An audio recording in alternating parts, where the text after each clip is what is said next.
गावात काढण्यात आलेल्या मिरवणुकीत धक्का लागल्याच्या कारणावरून एका तरुणाची चाकूचे घाव घालून हत्या करण्यात आल्याची घटना नेरच्या वीरगव्हाण येथे रात्री दरम्यान उघडकीस आली। लकी हरिश्चंद्र ढोले असे हत्या झालेल्या युवकाचे नाव आहे, जो 10व्या वर्गात शिकत होता। वीरगव्हाण येथे मिरवणूक काढण्यात आली। मिरवणुकीत मृत लकी, त्याचे कुटुंबीय, गावातील अनेक नागरिक सहभागी होते। दरम्यान रात्री 8:50च्या सुमारास मिरवणूक गावातील झोपडपट्टी येथे आली। नाचताना लकीच्या पायाचा धक्का एका तरुणाला लागला। यावरून त्या दोघांमध्ये जबर वाद झाला। अखेर संतप्त झालेल्या विधी संघर्षग्रस्त बालकाने आपल्याजवळ असलेल्या चाकूने लकीच्या डाव्या बाजूच्या बरगडीवर वार केला।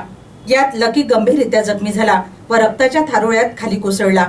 जखमी लखमीला पाहून त्याचे कुटुंबीय आणि इतर गावकरी मदतीसाठी धावले, मात्र संधी साधून तोवर आरोपी पसार झाला।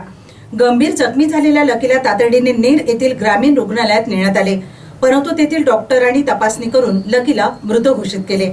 या प्रकरणी मयत लकीचा चुलत भाऊ प्रणित हिम्मत ढोले यांनी पोलिसात फिर्याद दिली आहे। घटनेची माहिती मिळताच नेर पोलिसांनी घटनास्थळ गाठले।